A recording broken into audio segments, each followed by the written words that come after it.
Folks, welcome back to the Pulse. My name is Matt.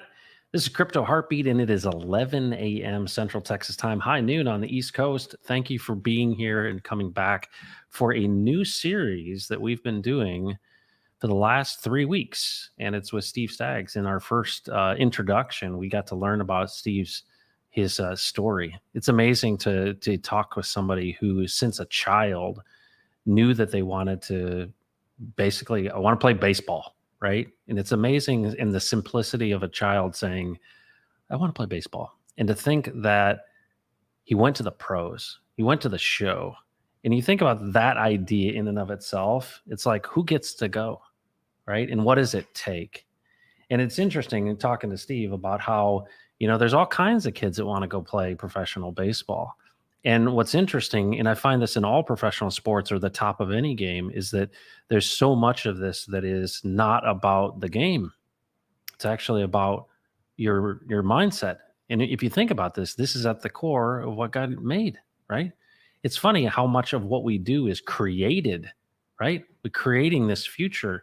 And to think that we're guided along this path, and then boy, oh boy, right? You're hitting home runs, and the next thing you know, Jesus knocks you off your feet, right? And changes your very direction and paradigm. And then, of course, I go to a Texan meetup, and a guy who I invited comes and basically brings his friend, and that's Steve Staggs. And I'm standing there, and I meet this guy, right? And I got my scotch, and I shake his hand, and he's like, hey. And I literally, the Lord says to me, pay attention to this guy. And I'm like, and I tell this every time. I'm like, is he an angel? That's what I said, because I heard his voice. And if you ever get a chance to meet Steve Staggs, he's got this voice, and it's like, and in person, I think it's even more, it has a really unique character to it. And it's like really, really kind and really generous and amazing. And so he's probably blushing. He's in the green room right now, but I just appreciate him so much, because when you have an experience where the Lord directs you, right, whatever it may be, and this isn't my creation, I didn't kick this door down, this opened up for me.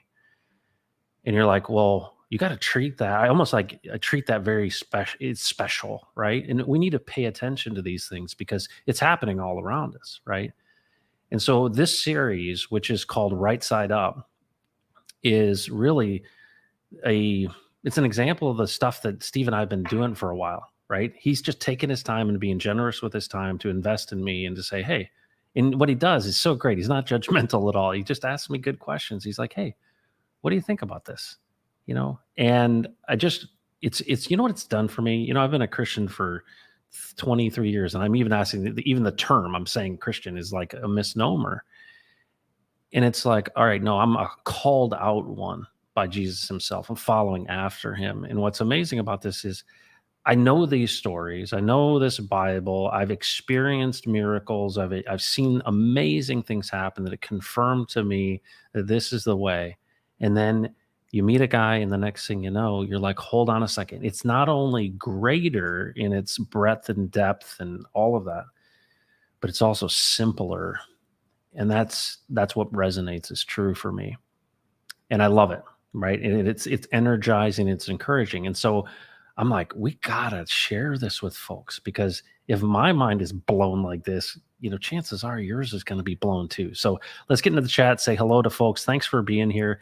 This is different than the normal Monday through Thursday of hyping up the Pulse Chain launch, right? And talking about Texan token or Pulse Chain or Hex or anything like that.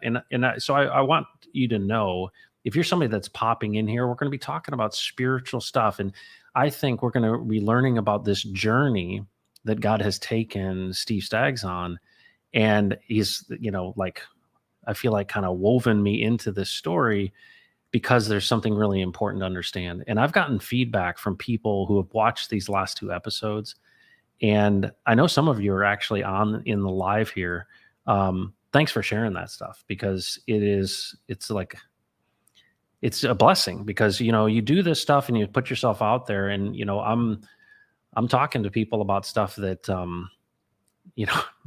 normally, people are talking about big bags and diamond hands and when Lambo. And it's a risk, right? You step out there and you're transparent about the things you're going through, and you go, all right, what I'm seeing in all of this is fruit. There's fruit. It's good fruit. It's tasty. Michael Ostell, good to see you. Feed me. Hey, we're going to feed some fruit. We got some fruit off the vine, and it's really the fruit of yourself, right? You're going to be producing fruit, and you can see that the Lord is good in all of that. What are we drawing from? I thought that was a big concept this last time. What are the roots that you have? Are they drawing from to produce this fruit? Sam Kemp, look who's first. Yes, Michael, mystery man himself, can't be late for every word that proceedeth out of the mouth of Stephen Matt. Hey, careful. We will remind you that we're fellow travelers with you, and we just want to encourage you. But I love it. Yeah, you're getting it, right?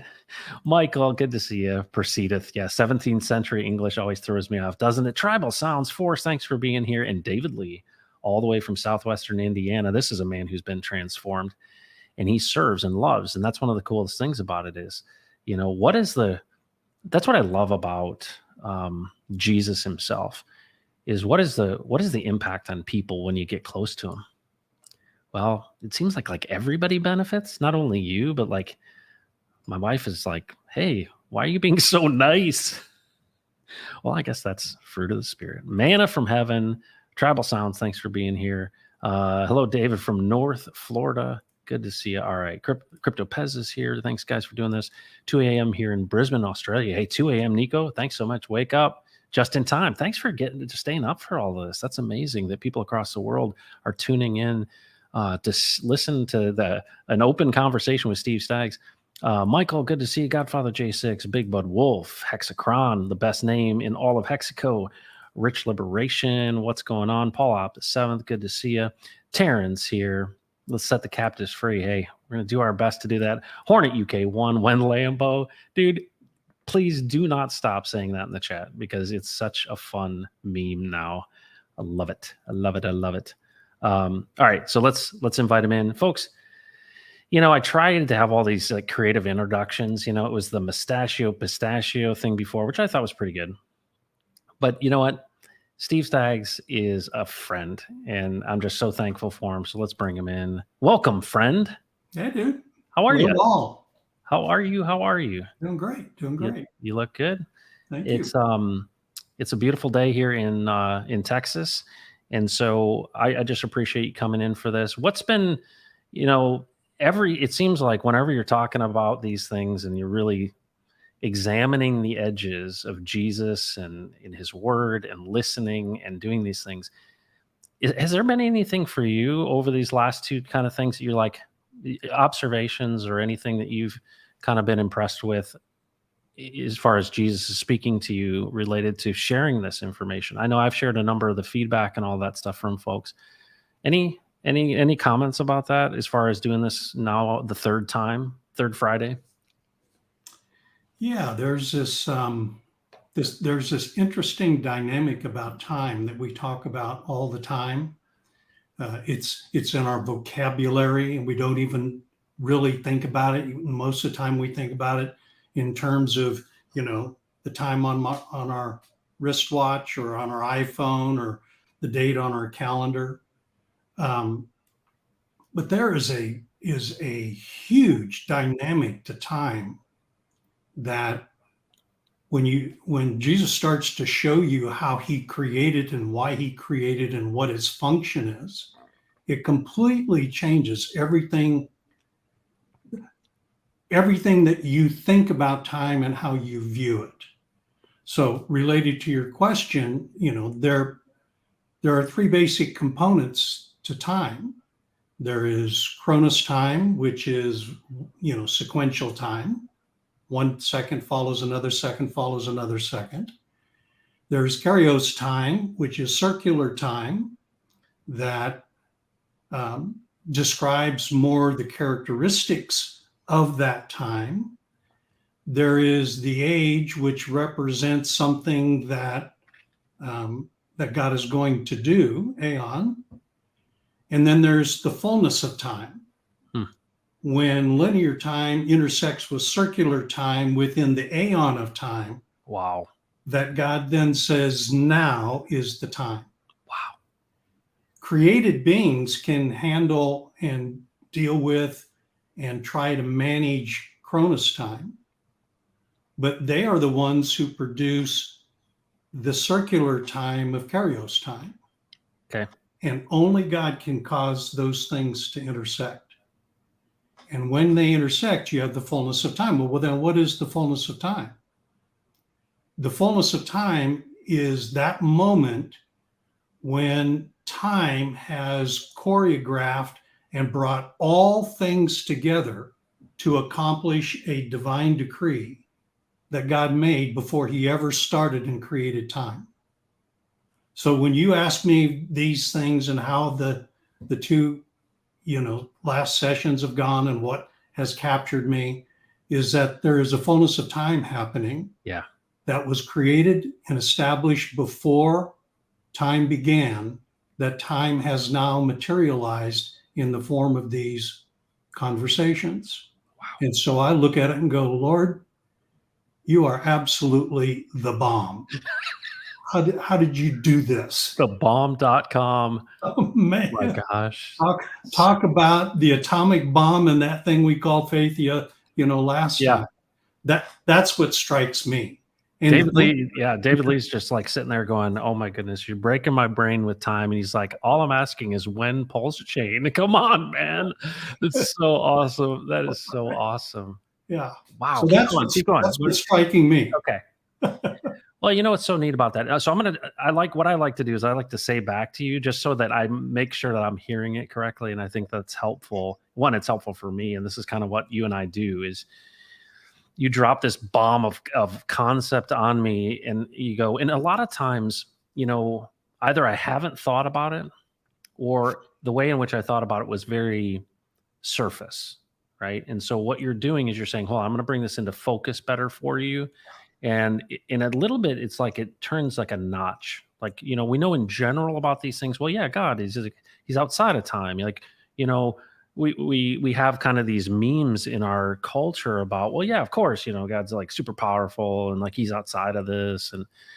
But I think what's really neat about this is this idea that do we really believe that these things were created prior to time even existing? And I think if you were to try that on for size, you go, okay, I'm gonna put this one on. Does that mean, Steve, that all of these things are known and are appointed? And I often talk about David saying, I fought the lion and the bear, and here's Goliath. That seems like to me this time that only God can bring together. And then it's like amazing in that they try to put the armor on him and he's like, get this off me. This is the appointed time. Is that what you're saying? Yes. And that time has a very specific purpose. See, I'm speaking for myself. I never saw time in the way that Jesus sees time. And so the result of that was I was extremely vulnerable to getting out of time. Yeah.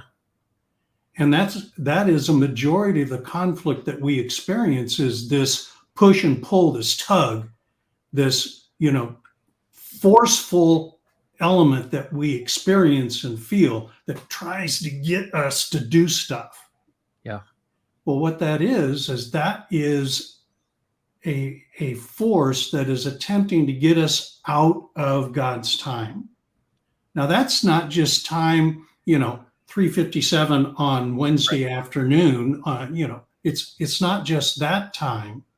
It's getting outside of time's role in bringing all things together to accomplish the divine decree. Once I personally saw that, man, once again, the stuff on the planet started getting so very, very simple because I started, let me put it another way. I ceased to see God as reacting to stuff and started seeing him as being the architect that was creating the reaction to what he was doing. Yeah. In the vocabulary of some of my writings in our conversation is, he's ahead of the curve. Yeah. He is out there ahead of the curve. And what's happening is when he acts and as he's putting things in place, those are creating all kinds of reactions, both good and evil, both positive and negative, both for and against. Jesus says, if you're not for me, you're against me. Yeah. It is a simple concept. It's not complicated. It doesn't require any equivocation. It just, this is what I'm doing. You want to join? If you don't, that's cool. You do your thing, but they are at odds with each other. They're not moving toward the same outcome. Wow. One is in time, one is out of time. Wow. Well, that's really interesting, this idea of in sync, right? Yeah. Synchronizing yourselves or tuning yourself. And there's something really interesting because, you think about time, and as we observe it historically, we see cycles. Yeah. Right. And it's amazing to me, the scientific world is talking about everything being a wave, right? We think about the double slit experiment and, our observation, which I think is so beautiful because in a way, what you're talking about is actually revealed in this idea that when we observe something, it actually forms. Yeah. And, I think what's amazing about being so interested personally in the scientific stuff that's happening and, quantum physics and all this stuff and spooky action at a distance and, these paradoxes is actually when we see them, they actually are evidence of what Jesus himself has said in his word. What he says to us personally is this idea that, yes, it is strangely, with the words that we have, a synchronization of the appointed cycles of time. And that if you're out of sync, what are the, and I would say, as we're desiring to, I think, live a life that is full and to be of service and to be, all the fruit of the spirit, everything that comes out of that, right? This currency, if you will, of God that I experience, which is kind of like this rest of peace, right? Like just saying, hey, like you don't have to perform, like, no, rest in me. And when I talk about currency as it relates to crypto, I often talk about, the currency of God ultimately is peace. And what's amazing here is why do I have, why have I gone my own way and gotten out of sync? But it seems like he always redeems that stuff when I've gone my own way. And it's almost like, and I use the term redeem rather than using that as if God got us off out of sync. But it's almost like everything that we've bumped into the guardrails or the sides, or we've literally fallen into the ditch, he seems to redeem that in the story. And the question I would say is if he's out of time, was that intention? Was it, was that a part of the plan? And so we got a question in the chat, but what are your thoughts to what I just said? And then we'll jump into that question. Well, yeah, we want to think in terms of orchestration. Yeah. That, that there are all kinds of Christian doctrines around this. How much does God actually orchestrate? And the more that he orchestrates, the less choice there is. So it's real hard for us to get our heads around that God can, and it's what distinguishes him from all other beings, is he can grant absolute choice. Have that choice be settled without it adversely affecting his choice to allow choice. Wow. And it's like, whoa, dude, how do you do that? Well, it's because I'm who I am. And you're not. I am reality. Yeah. So if I am that I am the reality, then guess what? When I speak, that is what will happen. There's going to be all kinds of choices, all kinds of stuff around what I speak. And virtually every one of those will contribute to what I have spoken to occur. Wow. That'll break your brain. Okay. May I have my brain back? Yeah, right. You know? Well, and it's wonderful because when it resonates with you and you get it, but you also know likely in the future I'll get this even more. Right? Like it's like I don't That's why understand it's it. so fun. Yeah. It's like this is a concept, an idea. But boy, if I spend time in what you said to me, which is what I've taken away from all of our conversations, is hey, we brought up this to your attention, this idea of time. Why don't you go ask him what he thinks about time? And I love that. I love that. He's like, see, and that's something I want everyone that's watching this to know. Steve's no guru, right? Steve is he is he's facilitating something between he and I that we're sharing with you that is really, I think, hey, what do you think about this? Have you thought about what that really means? Let's look and let's ask him, but also let's look at, what do the scriptures say in their original, form? But let's test these things, but let's not just take somebody's word for it. And what I love about what you've shared with me is you've never said to me like this, you never once said to me, thus saith the Lord. Yeah. You've always said to me, hey, you've asked me a question and you said, hey, if you're interested in more information, I know the guy who knows it. That's right. And I love it. I love it. And it's so true. And I think that that's so what makes it so pure is that, folks, there's no middlemen. With Jesus, the ultimate decentralization, right? He is accessible by you. But Taryn asks an amazing question that really relates to this. He says, what does one do when they ask Christ and the Heavenly Father questions and seemingly get silence in response? That happened to me last night. Literally last night, I was up late and I was trying to go to sleep and I'm just like, Jesus. And I was like, without exact questions, desiring for him to speak. And, we talked about this last time that the way he speaks isn't just audibly, right? Yeah. It's difficult to have a one-way conversation. And I would say this, Taryn, I agree with you 100%.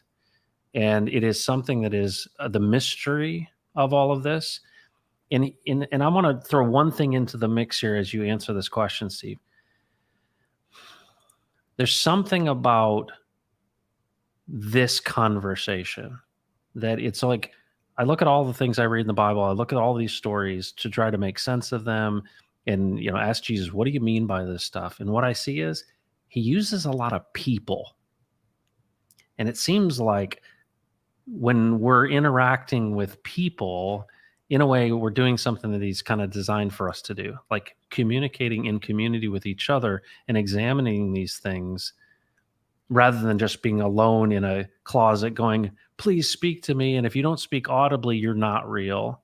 What are your thoughts? Yeah, that is a great question. And it's where oftentimes we struggle for a lot of reasons, not the least of which is the way we've been taught, both generally by society and more specifically how we've been taught. Those of us who have grown up in the church, been part of the Christian world, have, where the Bible is an important document in our lives. We have not been taught how this works, and yet it's so very, very simple. I don't know if Taryn has children, but I've had children, grandchildren. For those who have had children will understand this much easier. When you bring a little baby home from the hospital and you stick him in the crib or you put him in the chair and you start speaking to them, do they have a clue what you are saying? Nope. No. Is it their obligation to know that you're talking to them? No. It is our responsibility as parents to look in the face and in the eyes of the little one, to touch them, to speak to them. And the very first thing that they hear are not our words, but more our tone and our attitude toward them that transcends the words that we're speaking to them. In other words, there is a higher level of communication that is occurring between us and our little newborn baby than just the exchange of English words. It's much bigger. It's way beyond what these words can transmit. And so that's the first thing that the baby comes to experience is the tone, is the attitude that's in the tone, the quietness of the words, see, the love that is in them. And the baby's not making all kinds of calculations about this. It is simply in an observation mode. Well, that's where we are with Jesus. Remember what he said? He said, unless you're willing to enter into my kingdom as one of these little children, you can't enter in. Why? Because as adults, what we want to do is define how that works, as opposed to observing how it works and then passing that on to others. So what have I said in all of that? Taryn, the issue is, if you really want to hear Jesus, then let him take you into your learning process to learn to hear his voice, beginning with things that you don't recognize. You just put yourself in a position of observing. Wow. Jesus, I want to learn to hear your voice. How do you do that? How do you teach me? Wow. See? Now, here's the other part of that. Once you start that and you get yourself in an observation kind of mode, just like the little baby, right? They're looking up and going, who the heck are you up there? I have no idea who you are, but you sound really cool. I want to get to know you more. See, you'll start finding those kinds of things happening. And what Jesus does, and I'm going to give you a practical element of that in just a second. What he does is he then starts training the senses that he built in you to start recognizing things that you did not even know were there. Sensitivities, awarenesses, and eventually what will happen is you will actually start putting vocabulary to the things that you have observed and experienced with him. And that vocabulary is the result of him speaking. You're simply restating what you have heard from him, not through a sequence of words, but through a mechanism of communication that is much bigger than what just the exchange of words do. Now, let's now talk for just a second about words.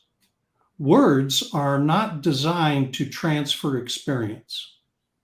It's like in our conversations, right? I'm not going to tell you that this is the end game. I'm going to tell you, I'm just going to introduce this to you. Why?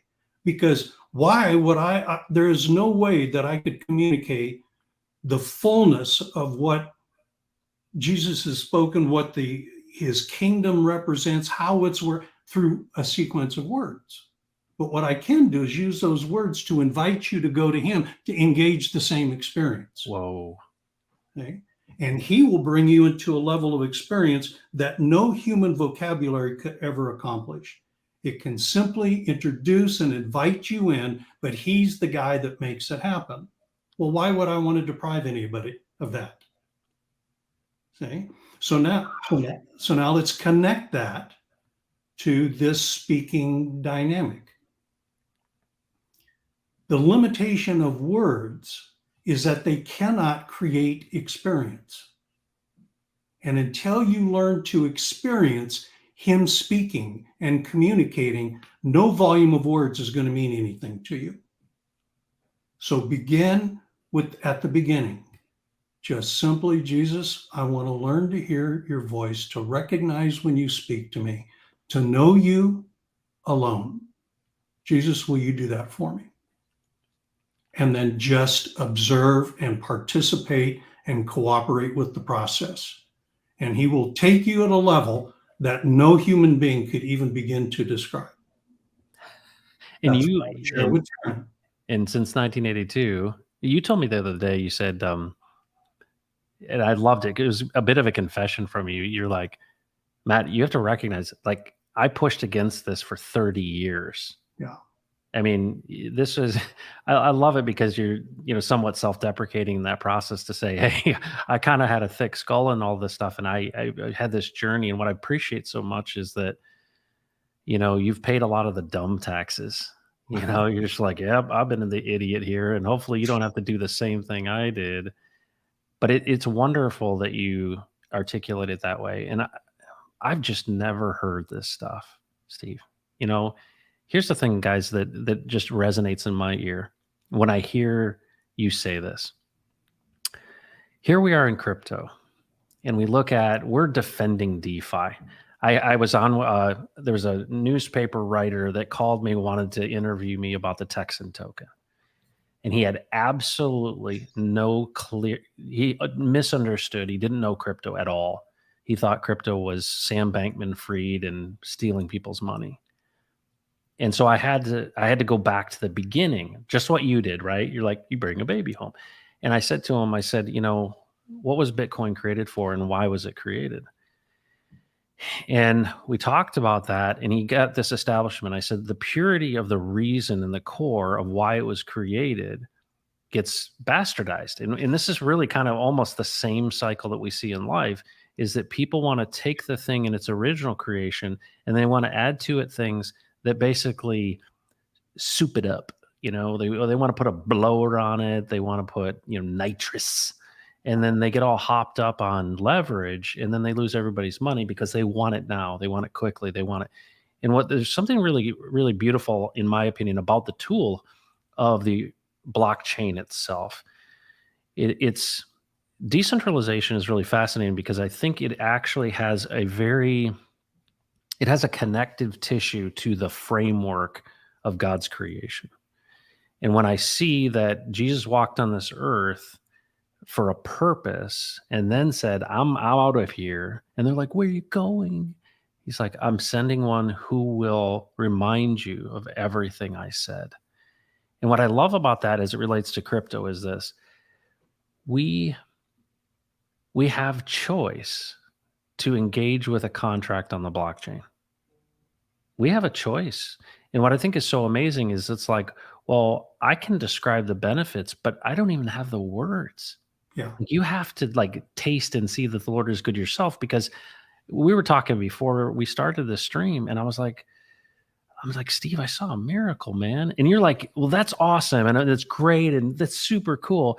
But I can't even articulate to you. You can go, yeah, I've had a similar experience, but you can't experience the fullness of what I experienced. But you rejoice in it and you're like, yeah, that's awesome. I'm so happy for you.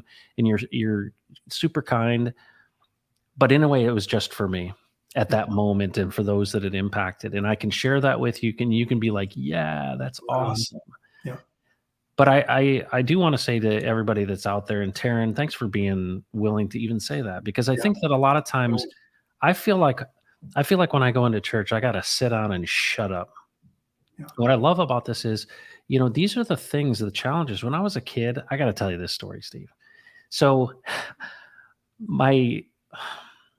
somebody told me I had to go to youth group, right, when I was a kid in Michigan. And it was supposedly going to be fun. And of course, there were girls there. And so I was, more inclined to go. And I'm probably in middle school, maybe 7th, 8th grade. And I didn't go to that church for very long.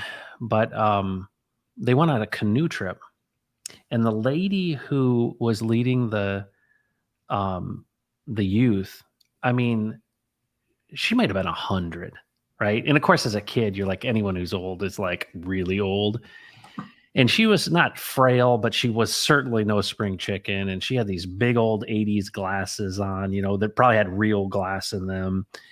And the kids thought it'd be funny to tip over her canoe. Well, this woman, and you can't really touch the bottom. It's real mucky. And she was not interested in being tipped over. And I have to say, I was not one of the ones who tipped her over. But she literally, and imagine a woman in her 70s going over the side of a canoe, and she lost her glasses. And her glasses, heavy, thick glass, down 8 feet into muck. And she was freaking out because, she needed glasses to even see, her face in front of her and the kids. And she was upset. And I literally was like, I'm going to find those glasses, Steve. I'm a seventh grade kid. And I'm like, I'm finding those glasses. So I dove down multiple times and I grabbed a hold of those glasses and I brought them up. And I gave her those glasses and she goes, "Praise Jesus." And I said, "What? Praise Matt." Yeah, I'm the guy who dove down in the muck and got your glasses. So I'm a middle school kid going, "What in the world are you crazy Christian people talking about?"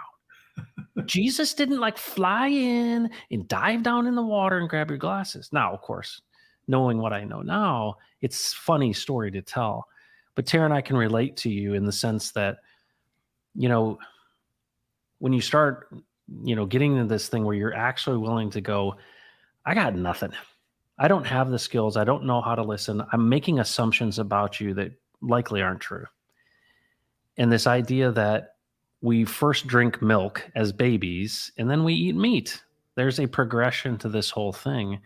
But the beauty of that is God is so gracious and patient with us in the process. And you said it to me yesterday or the other day. You said, all heaven rejoices.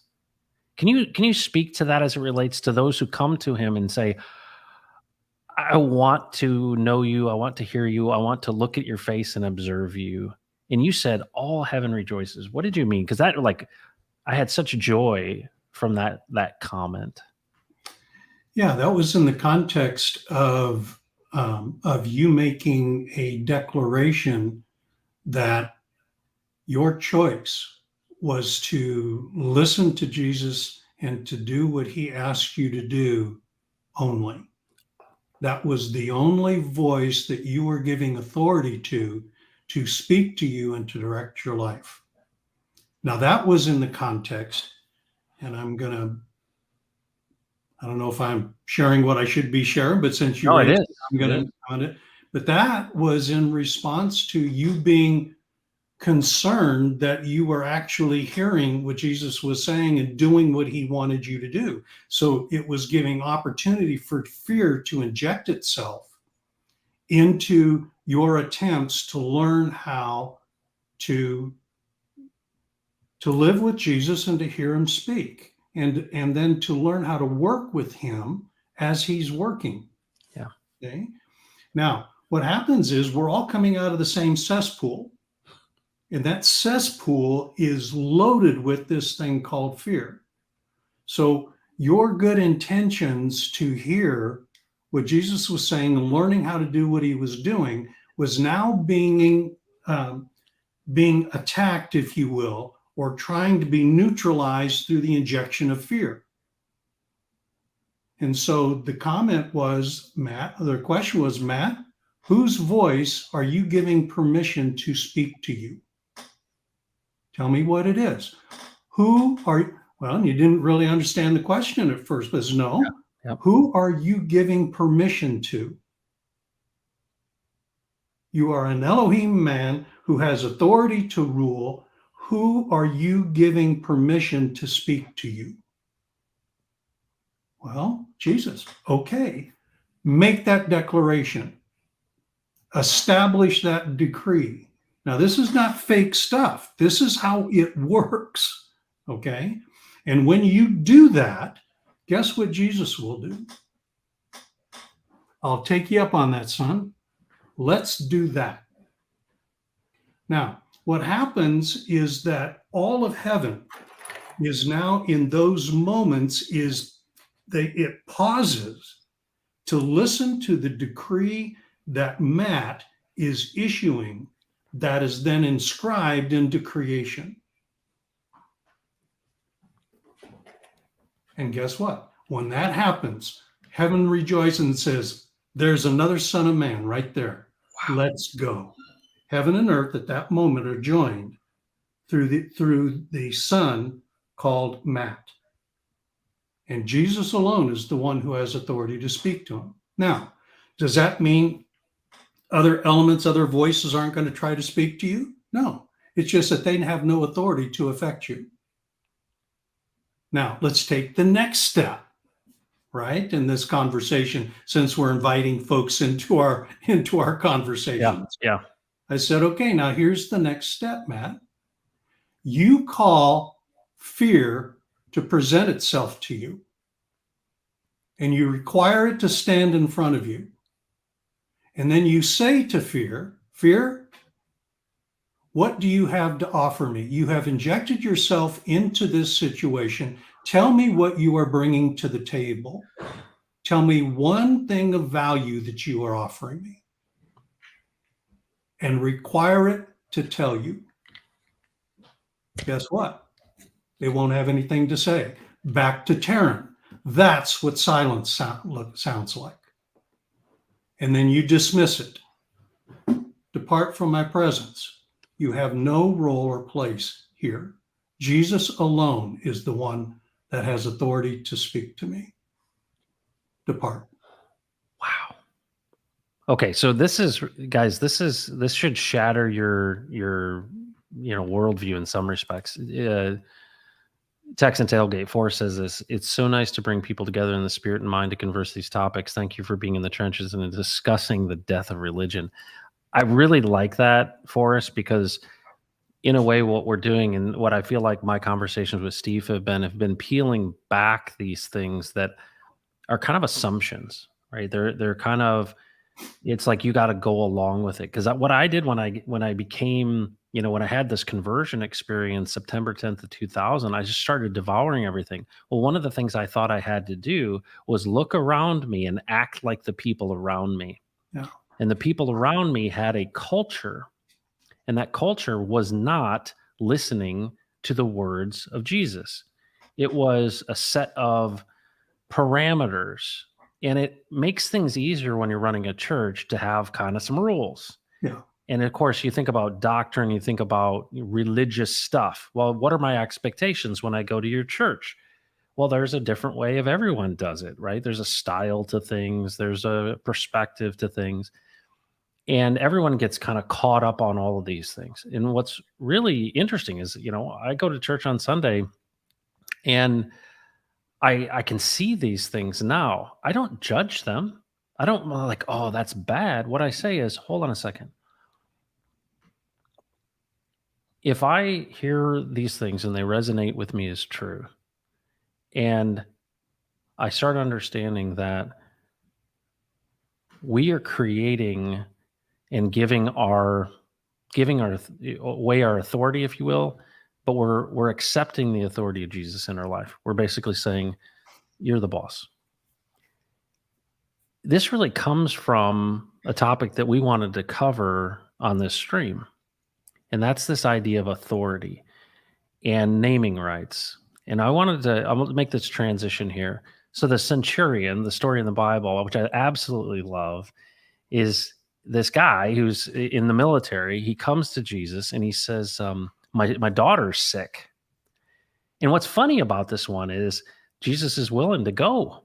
He's willing to go and I'll go help heal. And which is really amazing to me. Here's the Son of God in the flesh, and you say, hey, I need some help. And he's like, okay, I'll help you. And he says, no, I'm a man under authority. If you just say it, it will be done. And what's amazing in that interaction is that Jesus is pretty impressed with this. Hold on, you get it. Can you take us to this idea of authority and naming rights? And, in this context, weave together this idea of being under authority and whose you are, because that's what I think that you articulated to me was, Matt, that's how you say it. You're like, Matt, are you saying that you want to only do what you hear Jesus saying? And you want to follow what he says and where he directs you and guides you and do what he tells you to do? Well, there's no room for anything else. So the centurion's like, hey, dude, I know who you are. And I think I love it because for some people, Steve, like my dad, man, thick skull, he was self-deprecating, but he'd be like, yeah, I'm not a very smart guy. And what's amazing is Jesus got to him at 71. Yeah. He passed away at 73. And what's amazing is I was like, this is never going to happen. My dad's not going to come to know the Lord. And to see him have that experience and confess that is amazing. Um, so anyway, I just dumped a bunch on you. What are the thoughts as far as authority and naming rights and how that is established and why we can give Jesus authority over our lives? Yeah, it begins with understanding the vision that the Father had for creating. And we've kind of touched on this in the two previous sessions. And by the way, folks, virtually none of what I share with Matt and now as a result with you came out of study. Not one bit of it. As a matter of fact, all the studying I did had to be stripped away from me because it created an entirely wrong perception and perspective about the kingdom of God, about how Jesus operates, about what this is all about. So if you're wanting to study more, that is not the answer. Jesus is the one who will start to unlock this for you in a way that will totally blow your mind, not only in its massive majesty, but in its simplicity. It is so simple. It's mind-numbingly simple. Okay, so authority in the kingdom of God is given for the purpose to bless and protect. Okay.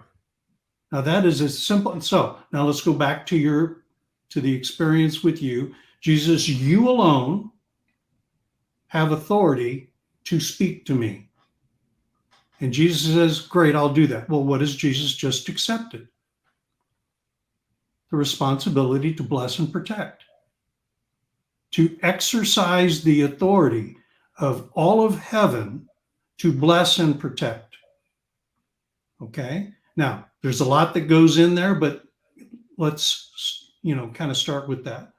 Now, why is that important? Why were you able to grant that authority to Jesus instead of Jesus just taking it? Interesting. Okay. Well, same thing with the serpent in the garden. We think that the devil is so powerful, we could go down an entire litany of questions about what we think about angels and what we think about the devil and all of that stuff. 99% of it's going to be wrong because that's how we've been taught. That's what Jesus has to strip away. If Satan was so powerful, why did he not just come into the garden and saying, dudes, I'm taking over. I'm the badass here. Yeah. I am the man. If you don't know who I am, you're about to find out. I'm taking over. Why didn't he do that? Why did he have to go through this convolution of exchanges with Eve to get her to agree to enter into a transaction with him in order for him to secure her authority? Wow. Because he doesn't possess authority. That's not what he has. He does not have the authority to rule.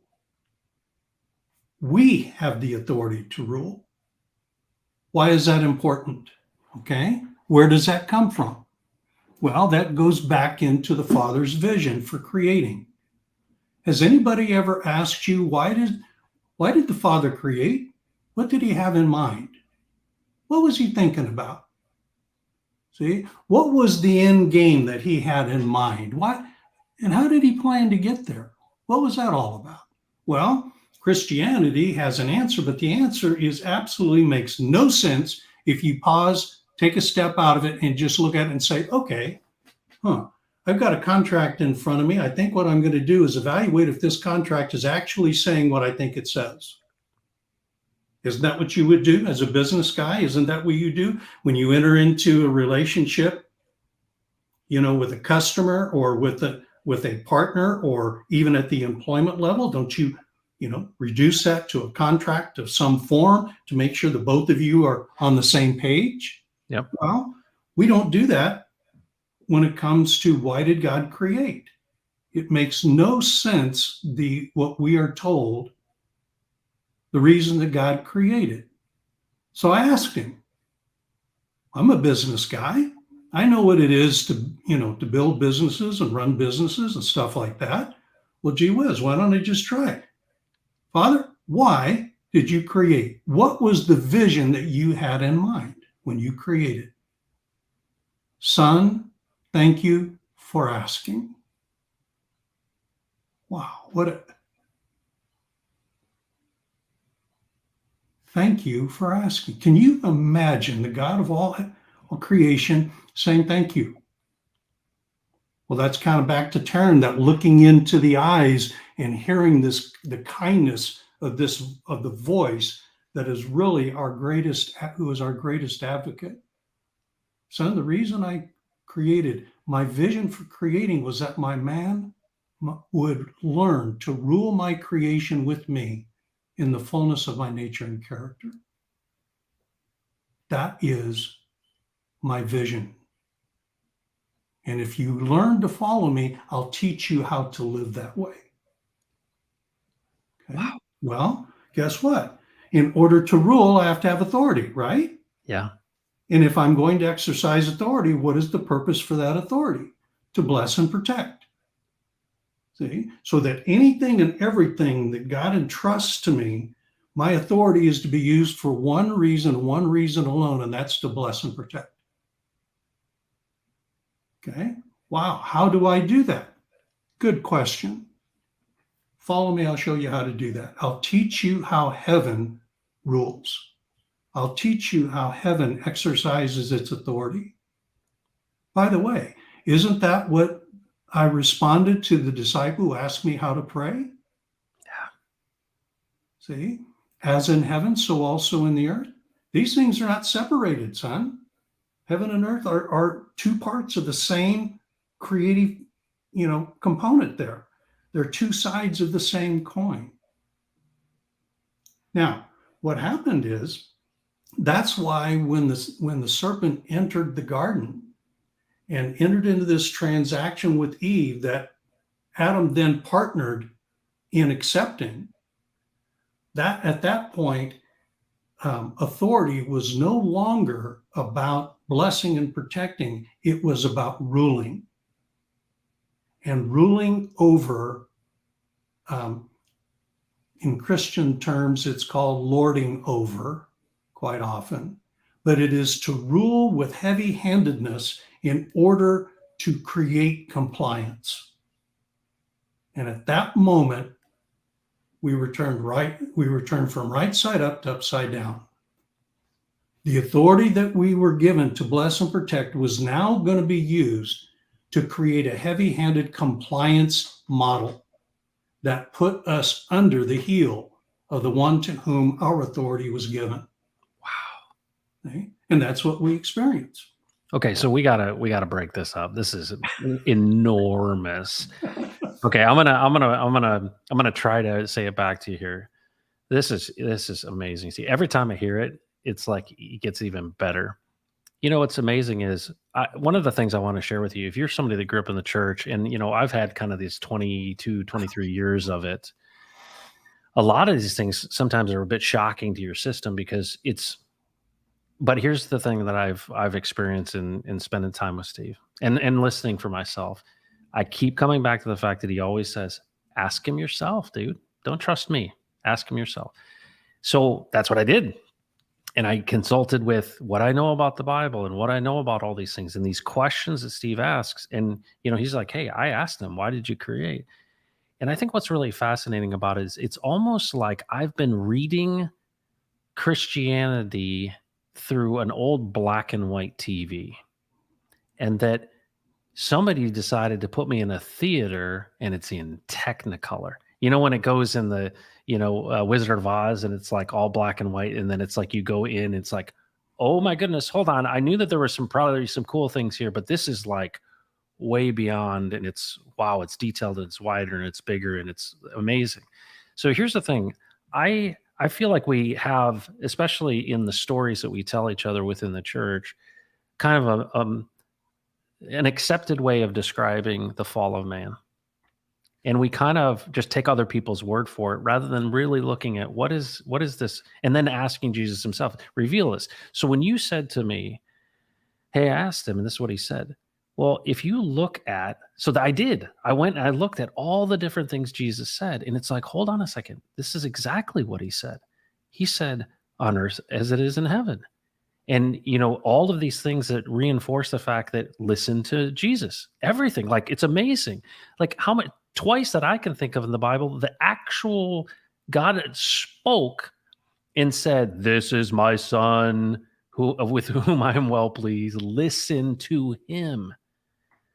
And I'm like, okay. So I'm going to start listening. And what's amazing about what you just said is that I loved it when you don't have authority. You think about, just look at any situation in which somebody's been given authority. And I keep going back to the prodigal son. I keep going back to Mordecai. Oh my gosh, Mordecai is a perfect example of this. And Esther is that Artaxerxes gave him a ring, and he could not decree anything in the kingdom without that ring. And it's this picture of a signet ring. And I wear this signet ring. What is the signature? Well, it's authority. And this idea that the impression is making something official.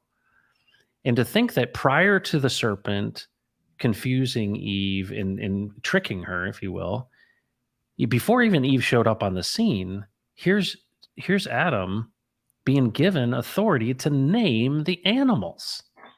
And I think what's amazing is he gets in the progression of that story is so wonderful, because he's like, where's my version? Right? He's like, I see these, male and female of these things. We're naming these things. He's saying, let's practice this authority I've given you. I created it and it's very good. And I've given you this authority to bless and protect these things, right? What's amazing to me, and it becomes technicolor, is this vision I have in my mind of what is it like when this crafty one, right? The snake, this serpent, right? And it even establishes in that story that the serpent was one of the most crafty animals the Lord God had made. So that's a whole other thing that we've talked about in the past, this idea that, hold on a second, this wasn't a surprise to God that this crafty serpent came in here and lied to you. But what really blew my mind this last week was the fact that what I've kind of glossed over as the fall of man is actually a transaction of giving one's authority away. Can you speak in, like, let's drill down on that idea, because I think everything falls into this. When we talk about the world being upside down, this is the moment at which it went upside down. And it was based on authority given away. And I have to add this to it. There's so many other stories about birthrights. There's so many stories about somebody grabbing another guy's heel or stealing this thing, or this was mine. And there's so many stories about people trying to get into and be a part of the thing that God gave us. Because it seems like in the fallen world that we live in, there are those who are jealous of our lordship and of our authority and of who we've made to be. Because you've said to me many times, you said, it's almost like we've forgotten who we are. Is that in him, if you think about this, no. You, when things are right side up, when it's very good, you are my son. You are an extension of me. You are created in my image, and I'm going to conform you to my likeness, bro. And I'm like, that's all I want to do. That's all I want to do, because I know that you got everything else handled. I don't have to kick down a door. You open them. but I have to be in alignment with you. So will you drill down again and maybe you repeat yourself, but like on this moment, because I've just so cursorily talked about the fall of man. But what you're saying is very specific, and I think it informs everything else that I read in scripture. Yeah. We could probably spend the rest of this session on that question. So Yeah. there are a lot of elements that kind of feed into it. So we'll, Lord, thanks for giving us the ability to communicate this with some clarity, right? And Right. because it's such a huge question. Right. Let's begin with this. Why did the serpent wait until after Adam named all the animals before he showed up? Why did he do that? Why didn't he just name them? Right. Why did he wait? Okay, so now let's go back. So let's deal with this naming rights issue again by refresher. Naming rights is it basically says this: the one who names or the one who accepts the name is subordinate to the one who gives the name. So we know this. So we know this about in our own families. You know, when we were first talking about this, and this is where by reminder, well, Matt, who named your children? Yeah, I did. Yeah, My wife did. you Yep. and your wife did. Okay, so who has authority over your children? We do. Yeah. It's Do I have clear. authority over your children? No. No. Does anybody else on the, that including your parents, have authority over those children? No. No. Why? Because you named them. See, that's the simplicity of the idea of naming rights. So, second part of that is Solomon made this really interesting statement in Proverbs. He said, as a person thinks, so are they.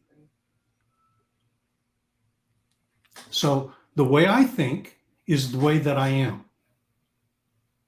So if you wanted to control me, what is the first thing you would attack? How you think. How you Perspective. think. Yeah. Okay. Guess what? I have just described the conflict between heaven and hell. Wow. It's no more complicated than that right there. Say it again. As a man thinks, as a person thinks, so are they. So if you're going to attack particularly someone who has less authority than you, then guess what you're going to do?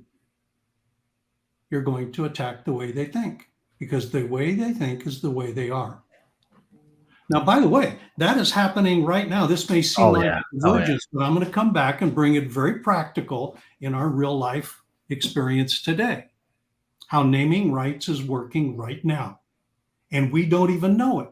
Yeah. We're getting ourselves to it, thinking it's right. Yep. How many times have you heard how people declare, people appeal, people, in the news, politicians, all of that we need our constitutional rights protected. Now think about that for just a second. We are appealing to the Constitution to protect our rights. What then becomes superior? What is superior in that exchange? Constitution. The Constitution. Well, guess what?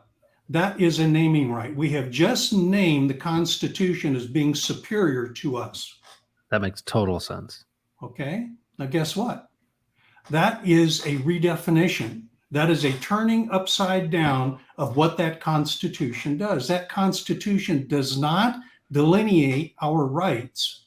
What it does is it delineates the limitations that we as the superiors to the Constitution have decreed that the government that represents us will abide and operate within. Wow. It is not conferring rights to us. It is limiting the authority of government. Yep. But see what happens? The moment we appeal for our rights, we have become subordinate to the Constitution. Bam. See? And guess who's now given oath to abide the Constitution? Our politicians. Yeah. And they say, okay, we'll do that. We will rule you through our interpretation of the Constitution. Wait a minute. Whoa, time out. That's not how this works. Now, let's look, and I don't want to get political, but I want to give very, very practical ways that this is operating, even today. It's easy to talk about how it looked in the garden, but let's see how the garden is actually functioning today. So at the end of the election, the last federal election, presidential election, there is this big move by a huge mass of the population demanding a recount, an examination of the votes. They're now in the Congress is now in session. Mike Pence is being appealed to hold back the counting, this whole affirmation of the election. And he says, I cannot do that. His position was, I cannot do that because I swore an oath to uphold the Constitution. And the Constitution does not give me authority to do that. Wow, how right that sounds. Wait a minute. You are appealing to upholding the Constitution, but the Constitution has a higher authority. And the higher authority are the people. And a sizable portion of the people are now demanding an examination of the election, which is now we're into God-given, which is their God-given authority to require. Well, Mike appealed to the Constitution as the authority over the people instead of seeing the people as being an authority over the Constitution. Guess what? Naming rights. Yeah. That is how naming rights work. Whoever names or whoever is named or who accepts a name becomes the subordinate of the one who named. That's another way of saying it. We subordinate ourselves to the one who names us, just like our children do. So now let's go back into the garden to see where this all began. Right?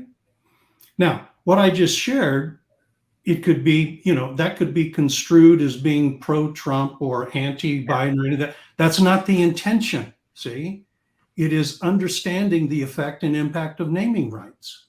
If we demand that the Constitution, that our constitutional rights are protected and that government is responsible for protecting those rights, we have just subordinated ourselves to politicians, to the government. Yep. Guess what? The government is happy to accept that. Yeah. Okay? And until we say no and turn this thing right side up, no, that's not how this is going to work. The Constitution is subordinate to us, not us to the Constitution. And if we want you to do something and a sizable percentage of us are demanding it, you need to pay attention. Because we are the sovereigns in this country. Yep. We don't understand this because we don't understand naming rights. It's fascinating. This is the topic in Texas independence. And someone like Daniel Miller, who's leading a very practical sense, is saying, we find these things to be self-evident, that all men are created equal and they have received inalienable rights from their creator. Yeah. And what's interesting is, why do we form these? If you read the Declaration of Independence, it's really interesting. Why do we create this stuff? Why do we even have rules? Why do we have a constitution? Well, because we got to basically get along, right? The civilized society is based on, hey, let's not, kill each other. Let's make sure we settle our disputes. Let's make sure that we got some trash service and maybe the water will figure that one out. And what's interesting is, well, we think that this might be the best possible thing right now for our kind of life, liberty, happiness, freedoms, whatever. But there comes a time in human events where you have to abolish or change these things because the authority is not. And I love this so much. It's very practical, but it has so many different applications Yeah. in one's individual life too. Is that I feel like we're giving away authority all the time. Yeah. But what you're saying, and I think you're about to go to, is this is what happened. The fall is actually a function of giving authority away in a transaction. Can you drill down on that? Sure. Sure. Okay, let's go back to the question about the garden. Why did Satan wait to enter into his transaction with the serpent before he approached Eve? So why did he wait until after the animals were named? Because that's how he got his authority, right? Pardon? That's how he got his authority. No, because he did not have the authority. Oh, no. So I'm sorry. So, He was underneath Adam. What I mean, I'm using the wrong term. You're right. But what you're saying is Adam named him first, which showed his authority over him. yes. And he comes in after he is under the authority of man, because otherwise he wouldn't have to fool anybody. Well, sort of. Okay. For clarification's sake, there are three classifications of beings in God's creation.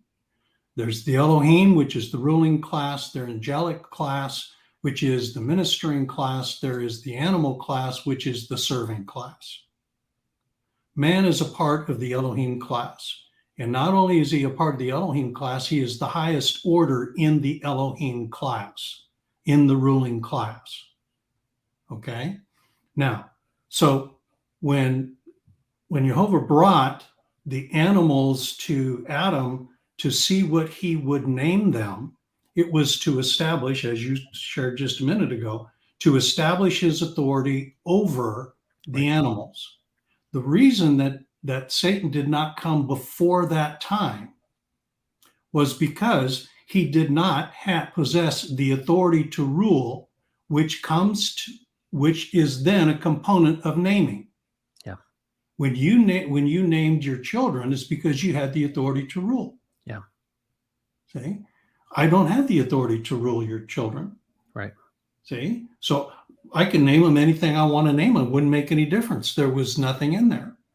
So now in the kingdom, what is comprised, and what does a name comprised of? What is the purpose and importance of a name? It is because in the kingdom dynamic, the name is the repository for all that God put into that being when he created it. Wow. See? So his name shall be called Jesus. God saves. Okay, pause for just a second. Okay. You blow on my mind because an angel appeared and told them, basically God said, like, the name of Jesus was not given to him by Mary and Joseph in the sense of like I gave my kids names. They were told what to name him. Wow. Yep. See? Because there was a repository in that name, was the repository of all that God had vested in that person, Jesus, through the name. And there's so much power to the name too. That's what's so amazing. And you see so many examples of that. Wow. Well, your signet ring concept. Yeah. Okay. What happened? Your name is now verified and validated through the grant of the signet ring. Yeah.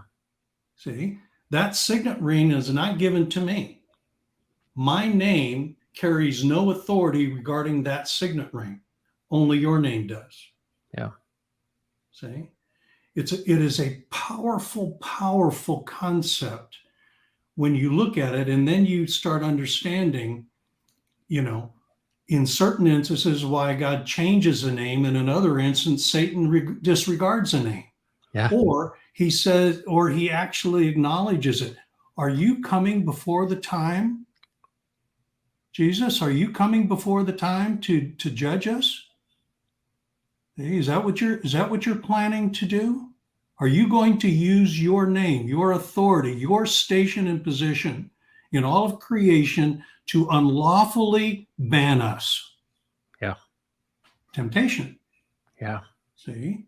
So now let's go back into the garden. So Satan did not have the authority to name, because in the name he did not have the authority to rule, which is a component of naming. When I name, I have the authority to rule that absence of a name. That's why I've been created. Remember, the Father's vision is that his man would rule his creation with him in the fullness of his nature and character. So in the grant of a name is not only the full authority that's vested with that name, but it's also filled with the goodness of God. That's its intention. So now, how did Satan go from a spiritual being? He's a great fun discussion to talk about as well. But for now, how did he decide to go to the serpent to try to engage transaction with him?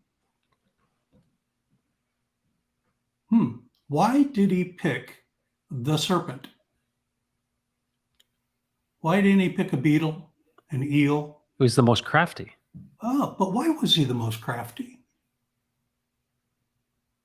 Was it his attributes?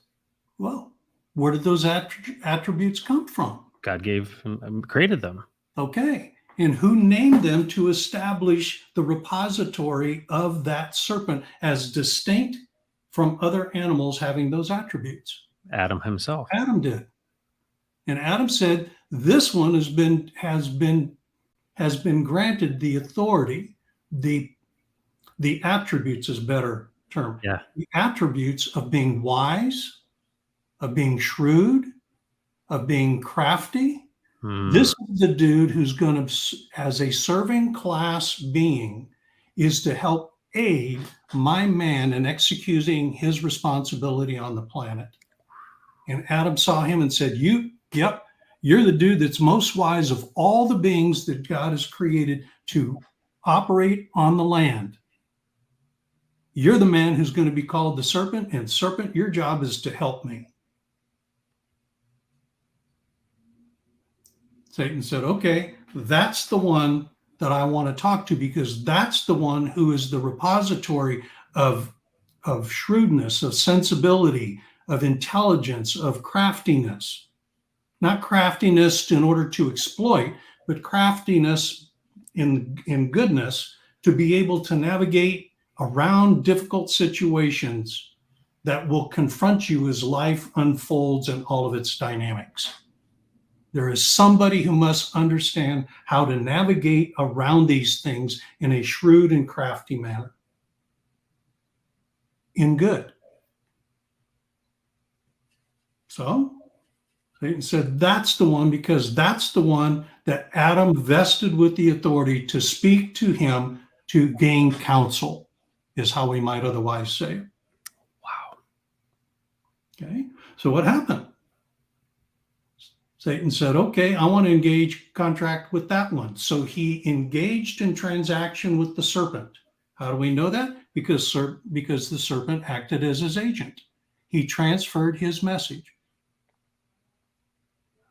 The serpent could have said no. Now, why was the serpent vulnerable to that? Because he was part of the serving class. He was designed in his makeup to serve.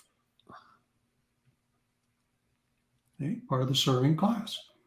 So you know that there is a transaction that occurs between Satan and the serpent, and then the serpent goes to Eve and engages in this transaction with Eve. And she wasn't surprised he was talking. Nope. She just engaged conversation with him like it was an everyday event.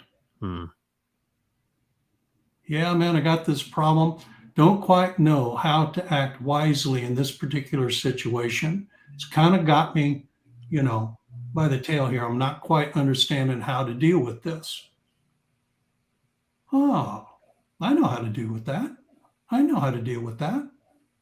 Well, what is your advice, Mr. Serpent? Well, there's this tree over there. And didn't God give you all this liberty? Well, why don't you exercise your liberty? Yeah. Well, yeah, but he says if I do, I can exercise my liberty with everything except for this one thing. There's this one limitation.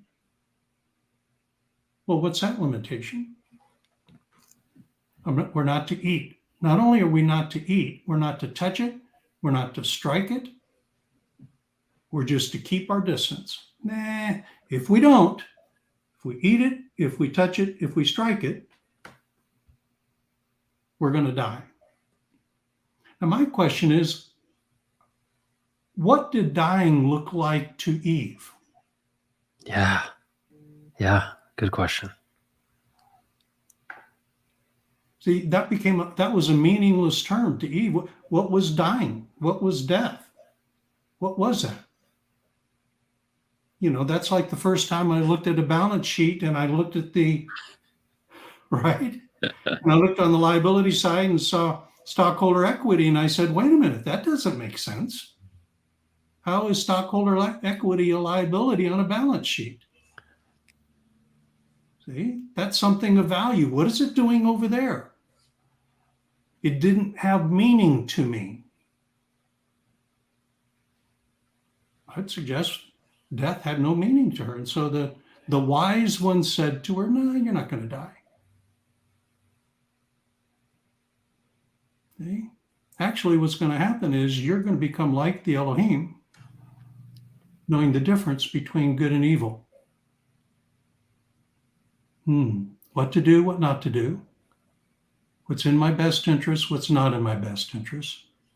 What the right thing to do and what the wrong thing to do is. Man, that's exactly what I need. Okay, let's do that.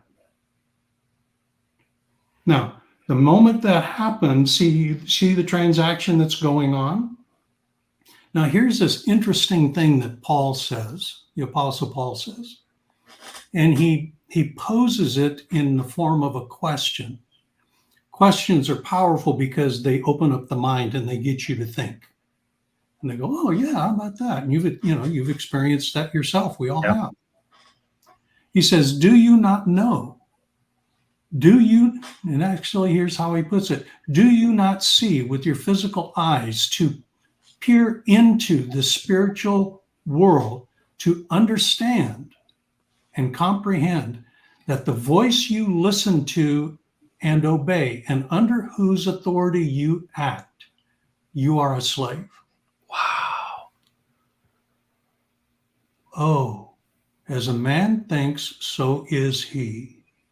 Okay, if I want to control him and he is of a greater authority than I am, I have to fashion the way he thinks.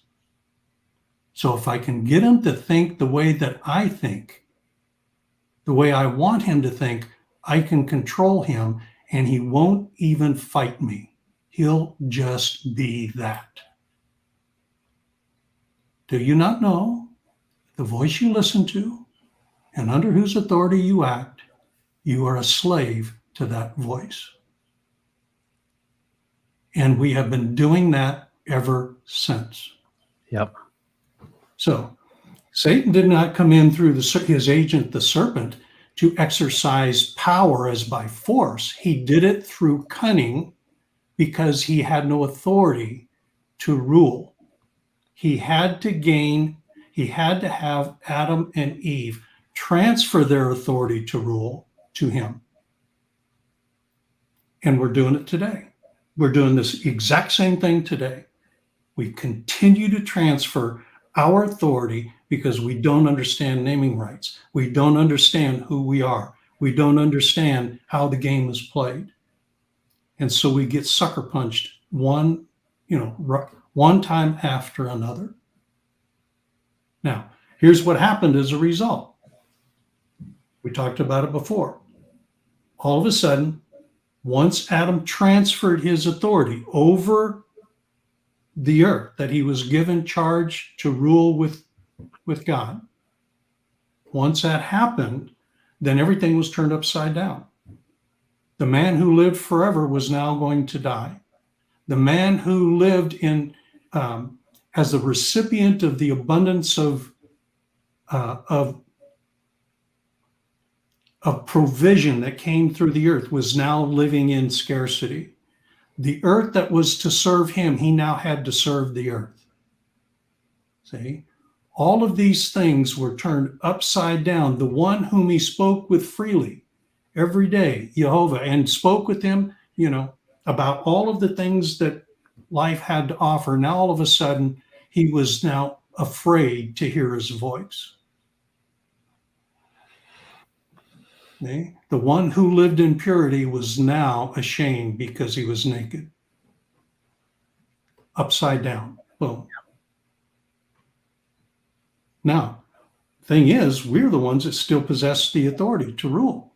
We just got to quit giving it to the serpent, if you will. And how do we do that? By the very declaration that you made in our last conversation. Jesus, you alone have authority to speak to me. You alone have the authority to direct my life and every decision that flows out of that. Once you learn to do that, the door is shut on the serpent and things start turning right side up. Wow.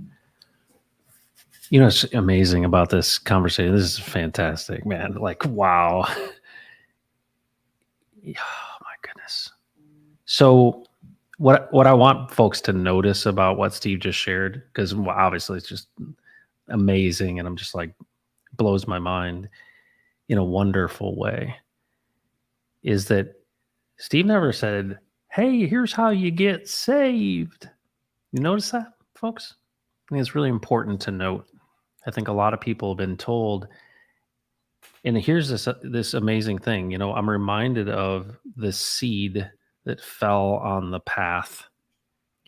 And Jesus talks about the story of those who, the seed that falls, and some of it gets choked out, some of it gets trampled underfoot, some of it grows up and produces fruit. And there's so many different stories that, if you start engaging with this idea, right, you say, all right, who has authority over me? And I think that's this a big idea. It's the idea. It's the whole thing, right? The simplicity of everything. It's everything. It's like, whose voice are you going to listen to? And Taryn mentioned this earlier, Steve, and I just want to kind of try this on for size. Is it possible? You've defined that the voice of Jesus can come in so many different ways, like a parent. It can be intention. It can be circumstance. It can be a feeling. It doesn't have to be like spoken English words. Yeah. It can be a number of things. There's something, though, really interesting about this idea of declaring, because we're talking about this idea of speaking and declaring who we belong to and who we're committed to listening to. And it seems so much more pure to me, because when I remember when I had 1,000 pounds lifted off my back, and I was there going, oh, and I started laughing. I'm like, the implications of this, like basically I'll never be the same. Yeah. And, we've talked about so many different things about how God gave new names to everybody. And, we read scripture about a new creation in Christ, this idea that the old is gone and the new has come. And what I think sits at the very epicenter of this is whose voice are you going to listen to, one, and two, has authority over you completely. Yeah. And I think that what I love about that is this isn't what church you go to. No. This isn't, well, Daddy was a Quaker. This is not that. And a lot of times I think what's amazing about this is, why do people have such a problem with Christians? This is why. Because we are not under the authority and we're not listening to the voice. And I think what's amazing about this is it's like everything falls away, Steve, because this is just an observation of this. I'm always, crypto heartbeat, right? Trying to tell people, hey, consider other people, love people, right? Like we win together because we're working together, and we can, and there's grace in that. There's all kinds of things in that. But if you think about it, what really is going on here? What is money? When Lambo? All that kind of stuff. And I just reminded of these coins in this bottle. Is that why are your 23 people here? Because there's something that's drawing you to this to say, hold on a second. Money and all these things that I've heard, and even when I've gone to church and when I've heard, people kind of tell me something, it's fallen flat. And that's how I felt for 28 years of my life. I was like, this stuff is hokey. This stuff doesn't have any power. This stuff it's like you're playing a game. And I almost question whether it's authentic for you. It's almost like you feel like you have to repeat this stuff because somebody told you this stuff. But then you run into somebody like you, Steve, and I've had people in my life where I'm like, hold on, there's something different here. And it's really interesting to say,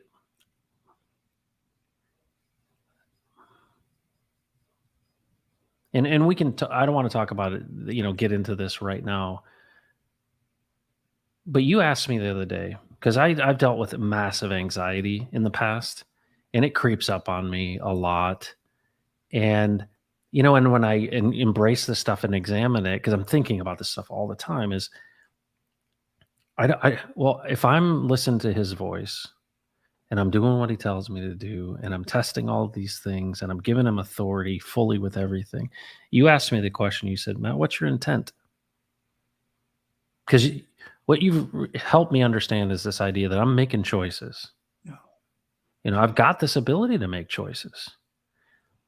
And I feel like the Christian worldview right now, and a lot of what I would consider to be stale Christianity, is a lot about rules and behavior, right? Like act a certain way, this outcome, right? It's like you said, I could shine the fruit up, but it feels like it's a lot focused on, well, if you ladies aren't wearing skirts and you don't cover your hair and you're not doing this or that or the other, we're being distracted by all of these activities. And it seems like the purest form of the gospel, if you really boil it down, is like yelling at you. It's yelling at you through the scriptures, not in a bad way, but it's like, it's amazing to me that everything you've told me and everything I've looked in the scriptures, it's like it came out of it as, well, duh. But it's almost like I didn't see it. Yeah. But then when I look back at it, I'm like, oh yeah, you're right. Yeah. When they went up the mountain, he's like, yeah, listen to him. He's my son.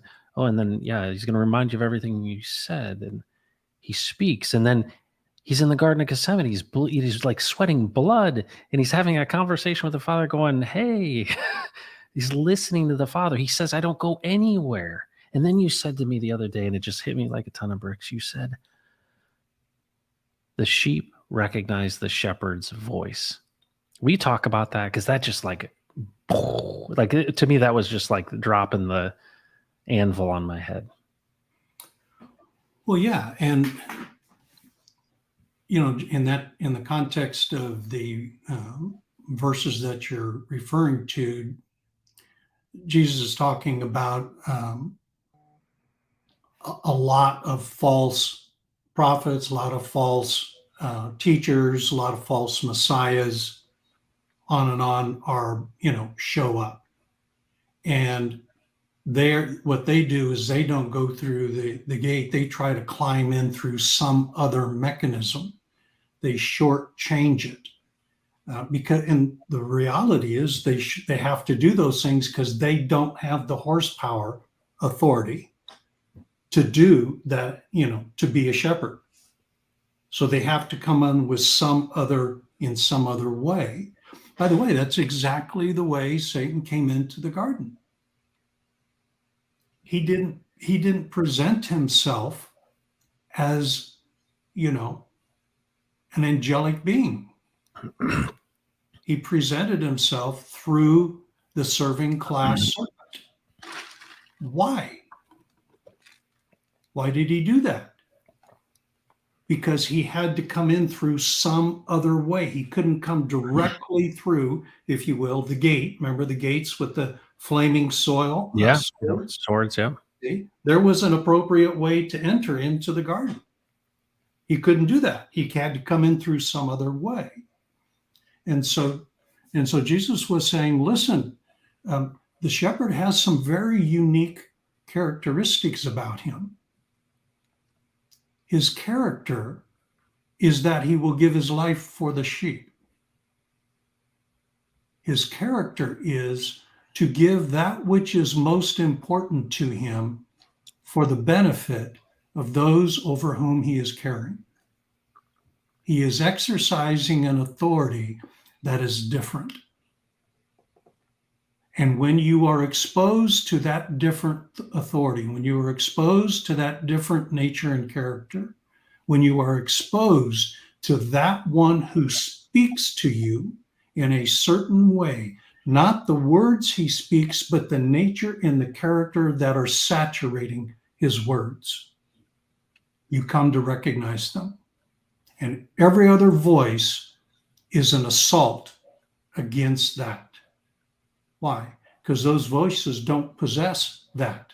They don't have the nature and character.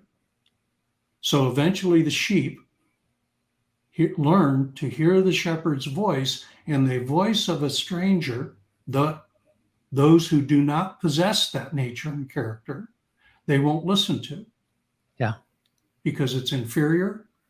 It is contrary to all things that are good. Now, here's the deal. The sheep weren't born sheep. See, they were born lambs. See, and they had to learn over time. They had to engage the game, like May, what was his name, Chris May or Charles May or whatever, the last week. Oh, John May. John May. Yeah. Conversation to John. Same thing with Taryn. Yeah. You're not going to learn this from a distance. You have to engage the game. If you want to learn how to play the game, you got to get in the game. Well, guess what? Sometimes when you're in the game, you get knocked on your butt. Yeah. Sometimes you get struck out. You know, sometimes things happen to you where it appears like you are losing. Well, guess what? You're not losing. You're learning how to play better. Your adversary is actually teaching you how to play at a higher level. Let him teach you. See, you're not giving him authority to be your teacher. What you're doing, you've already given authority to Jesus, and if he wants to use him, let him use him. Wow. Because he's going to fulfill his responsibility, the reason he was created, which was to protect the throne of God. And so he protects the throne of God in us by teaching us how to play at a higher level. Anyway. Well, don't you think so? Yeah, this is amazing. I'm gonna summarize because this is my favorite one. This is so great. I can't believe it. Every time it's just like something special happens that we didn't intend, and something special has happened that we did not intend. Huh. I mean, we wanted to share this kind of interaction that we have with people, but to me, this has been like I'm seeing things anew each time we talk. One of the things I think I'm taking away from this, because I see myself in people's shoes, right? Because I feel like I've really questioned a lot of stuff. You know, I'm just like, this doesn't resonate. And so this idea of giving and actually saying these things, because we talked about this last week, we were like, well, Matt, do you want to basically submit to Jesus's authority completely in your life and listen to his voice? Well, I would say this: all things, all fullness, like this is the direct connect to the creator of all things. Yeah. Do you think the creator of all things, who created time, created all of these things, everything, all these dynamics, knows what's best for you? If he is there to protect, right, and bless, I want to be in the protection and blessing of the one who created it all. Yeah. So, I think about this idea of, hey, try it on for size, right? One of the things that I think we see is And what's striking me is this idea that just going and saying, I want to hear from the spiritual realm, you may hear something. Oh, yeah. But the question is, you need to understand that even Eve was deceived to give authority away, and there's one that's prowling around. And I think what's interesting is, I think we think of the of Satan as a pitchfork, horns, and red spandex. That's how I always like to describe it, and like flames, right? And it's so much different. It's almost like, you know, what did they say in The Usual Suspect? The greatest deceit the devil ever did was to convince man he didn't exist. Yeah. That craftiness of saying, you think that I'm just gonna burn you up here, or I'm gonna take you out or kill you. No, no, no, no, no, no, no. I'm just gonna make you ineffective. I'm just gonna make you lukewarm. I'm gonna lie to you and say that um, you can do it yourself.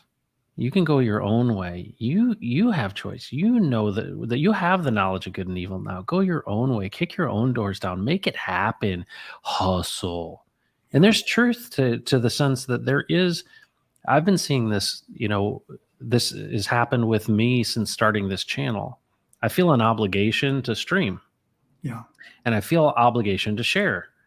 But also selfishly, I know that I'm accumulating something that I can pass to my kids. And I think about it a lot. Like, some people are just like, let's do TA on Hex. I think about this and I go, hold on. When I'm gone, my kids are probably going to watch this stuff. Hmm. And I'm like, well, I better, at least share this process and share these things. And to me, it's like a diary, right? You're like recording these things. I think that there's something so significant. Well, obviously, it's the most important thing you could possibly do, but that we have this ability to turn it right side up by giving authority back to and choosing to give authority to Jesus and the one who created it all. And I almost feel like, just get ready. Yeah. I mean, the adventure, the amazing thing, we talk a lot about in the secular world of self-help about, what's my purpose, Steve? How was I created? And people are like, well, think about your personality and then think about your experiences and think about and I talk about those things a lot. Like, hey, what do you do that you just love to do and you lose track of time? I love playing baseball, man, or whatever it is. Hey, this is good. A lot of times it's around creation of who God created you to be. You enjoy these things. Well, now you think about it and you say, hold on a second.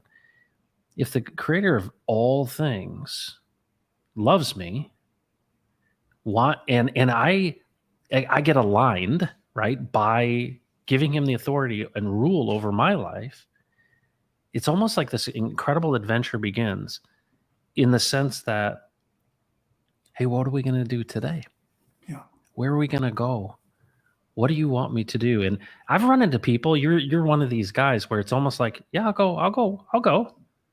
And it's almost like you're expecting, because you're listening to his voice, that he's going to do something. And he's going to also tell you, hey, this is why I brought you here.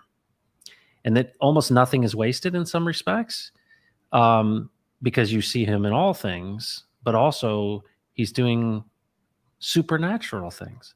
Like I mentioned to you before this, like I saw a miracle before this. I'm like, the Lord is so good. And I'm like, let the adventure begin, right? And let us, but let me ask you this as we put a cap on this. What are the implications of all this? What if, I think about great awakenings and revivals, and I think, what happens if millions of people give their authority back to Jesus and they say, I'm going to follow your voice. I'm going to listen to your voice and I'm going to obey you. And I'm going to push away all these other voices. And I'm going to say, you have no authority over me. What are the implications of that? Because you said there's two sides of the coin. Yeah. Well, the implications are we get to participate with Jesus in accomplishing the Father's vision. That's the biggest deal.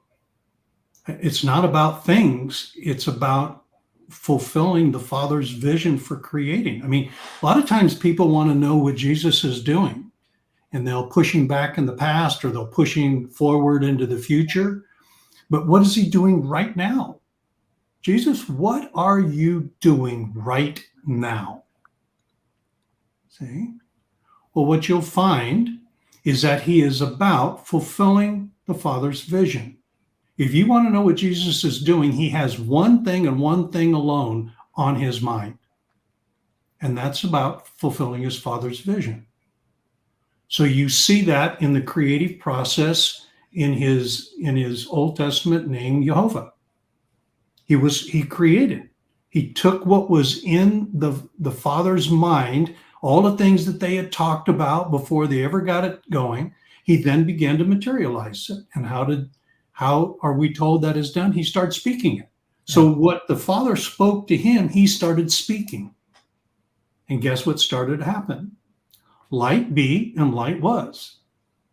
See? So when you start listening to Jesus, what is he doing? He's fulfilling the Father's vision. His sole intention is to fulfill the Father's vision. Period. So what are the implications? We get to participate in fulfilling the Father's vision. Yeah. Yeah. That his man, both male and female, would rule his creation with him in the fullness of his nature and character. Now let's now put that into what that looks like in real time. Okay. One of the things that you talk about often through crypto is freeing the captives. Mm-hmm. Okay. Well, what is your plan for freeing the captives? What's the game plan? What's that look like? How is that going to be accomplished? Okay. Freedom and sovereignty.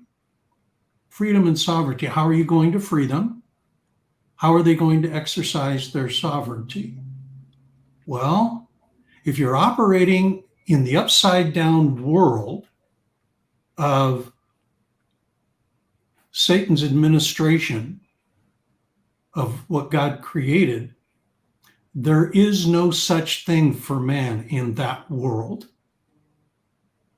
There is no such thing as freedom. There is no such thing as sovereignty. There is no such thing as setting the captives free. He'll make you think you're free. He'll make you think you're sovereign. He'll make you think but there's no such thing. There is no provision for it in that world. So what are the implications of going? We actually get to accomplish that. We actually get to set the captives free.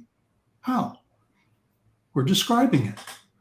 Start talking to Jesus. He's going to bring you into his vision. When he brings you into his vision, he's going to teach you how his kingdom works. When he teaches you how his kingdom works, he's going to teach you your role about what that is, and then he's going to train you how to perform that. And guess what? You're going to learn how to rule your area of responsibility in the fullness, with him in the fullness of his nature and character. OMG. Right. What does that mean? Everything I touch, everything that's within my influence is under the full reign of Jesus. Well, what's the implication of that? Well, when I hook up with Matt, guess what? Now there's two of us. When I hook up with Darren, guess what? Now there's three of us. When I hook up with Sam, now there's four of us. When I hook up with John, now there's five of us. And guess what? This thing starts growing, and everyone who comes into that sphere of influence is now coming under the authority of the one who is there to bless and protect. And everyone who comes under our authority, we exercise our authority to bless and protect. And guess what? Blessing, protecting does not include, slavery, does not include, poverty, doesn't include any of those things. By the way, it doesn't even include equality. Did you know that there is no concept of equality in the kingdom of God in heaven? There's no concept of it. It's a word that has no meaning. Okay? Well, equality is only something that happens in Satan's realm of control over the administrative apparatus of God's creation. See? Why? Because it creates distinction. It makes,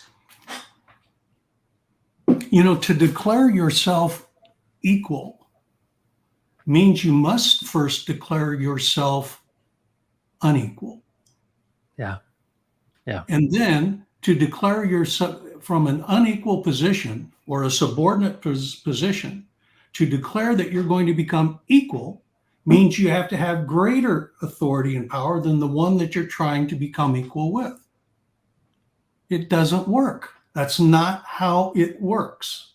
That isn't what occurs. So in the kingdom, that is a concept that does not exist. Well, how nice is it going to be to live in an environment with others, your term community, where people aren't worried about being equal?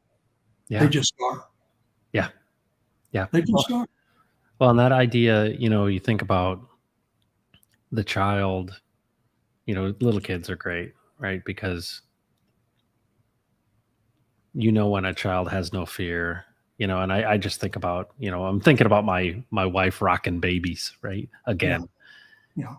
And I think about that environment that you create for kids, that safety and fully loved, and they don't know, they don't know a lot of things that are happening outside of all of it. And there's a picture of this future kingdom of heaven, right? This idea that being fully known and fully accepted in all of your attributes. And, I think about the garden, right? So their eyes are open, and what do? They cover the thing that is different about them. Yeah. Somebody said to me before, they're like, did they cover their elbows or knees, or did they cover their foreheads? Or no, they covered the thing that was different. And they were ashamed of this thing that was, the genitalia, right? They were different. And it's interesting that we are now, constantly doing the same thing. We're either saying, I'm going to puff myself up and look better than I am, and that's going to give me authority over you. Or, I'm going to, whether it's pride or whether it is, obfuscating the reality, right? Because we don't feel like we can just rest and be. We feel like we have to dance for someone or be someone. And it's like, I feel like in this world, when it's upside down, I'm always covering something. I'm always, faking it. And it seems like what God is saying is, you don't need to fake it. Yeah. In me, you're a son, you're an heir, you're fully accepted and fully known. Yeah. And fully valued. So that's where, where peace comes from, right? This idea that, hey, I don't have to perform. And I think that's another thing that so many people deal with. I dealt with this so much, Steve, is that I felt inadequate, and I felt like I had to develop some sort of skill or ability to show people that I had value. Yeah. And I think a lot of people are performing for people's approval. And they think, well, mom and dad didn't love me, or somebody didn't show me this, and I need to prove myself to them. And I feel like we've got all kinds of scorecards for that. Yeah. And then what ends up happening is people get their bank account with crypto to a certain point, and then they're like, why do I still feel empty? Why do I have sudden wealth syndrome? Why am I feeling so? And that's what I think is so interesting about what Paul said. He's like, I have peace in any and every situation, in plenty and in want.